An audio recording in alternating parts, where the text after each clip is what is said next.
पंकज भोयर आलाच पाहिजे।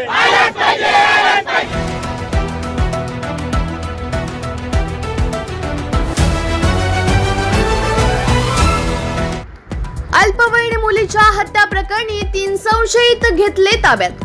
हत्येसह पोस्को अंतर्गत गुन्हा दाखल। पोलीस अधीक्षकांची पत्रकार परिषद।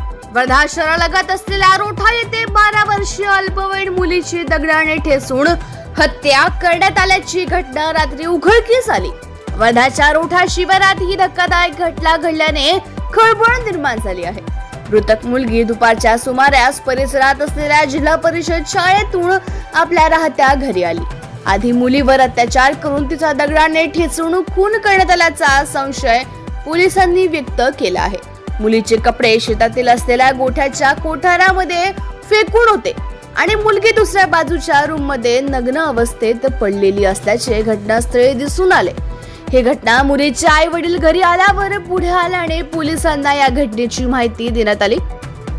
पोलीस अधीक्षक सौरभ कुमार अग्रवाल यांनी पत्रकार परिषद घेत या घटनेची माहिती तसेच यात कसून चौकशी केली जाणार असून लवकरच आरोपीला बेड्या ठोकणार असल्याचे सांगितले आहे।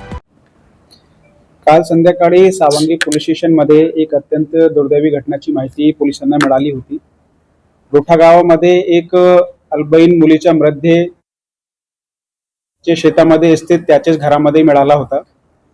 पोलिसांनी घटनास्थळी पोहोचून तात्काळ घटनास्थळाचे निरीक्षण करून तपास सुरू केला। या संदर्भात मयत मुलीचे मध्ये बीएनएस कलम 103(1), 65(1), कलम 66, 332B आणि पॉक्सो कलम 4 आणि 6 अन्वये गुन्हा दाखल करण्यात आलेला आहे। गुन्ह्याचा गंभीर लक्षात घेता एसडीपीओ इस्राच्या अधिकाऱ्याकडे देण्यात आलेला आहे।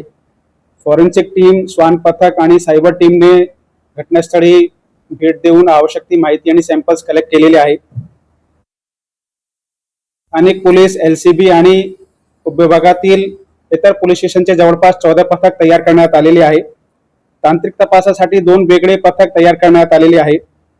तपासामध्ये डिटेक्शनसाठी मला मिळालेली असून त्या माहितीवर काम चालू आहे। त्या माहितीवर काही लोकांची पोलिसांकडून चौकशी सध्या सुरू आहे। लवकरात लवकर गुन्हा डिटेक्ट करण्यासाठी पोलिसांनी यामध्ये मी स्वतः आणि ऍडिशनल एसपी बारकाईने पर्यवेक्षण करत आहे। सर, यामध्ये मुलीची अत्याचार मुलीवर झाला असं वाटतंय? या गुन्ह्यामध्ये मुलीच्या आईची फिर्यादवरून गुन्हा दाखल करण्यात आलेला आहे। एफआयआर मध्ये पण तसे लैंगिक अत्याचाराचे कलम समाविष्ट आहे आणि ओव्हरऑल लक्षात घेता तशी शक्यता आहे। यावर आम्ही मेडिकल ओपिनियन घेणार आहेत आणि त्यामध्ये वस्तुस्थिती अधिक क्लिअर होईल। सध्या 3 लोकांकडून पोलिसांकडून चौकशी सध्या सुरू आहे। ताब्यात घेऊन त्यांच्याकडून चौकशी सुरू आहे। तसा काही तपासामध्ये सध्या तरी निष्पन्न झाला नाही, पण सध्या तपास सुरू आहे। जे काही निष्पन्न होईल ते आपल्याला अपडेट करता येईल। तर ती दगड पण हत्या झाली असं सध्या तरी तपासामध्ये आपल्याला निष्पन्न होतं। ते सध्या माहिती थोडी नाही देता येईल। सध्या एकदा तपास त्यामध्ये काय निष्कर्ष निघतो। तर ती जी मुलगी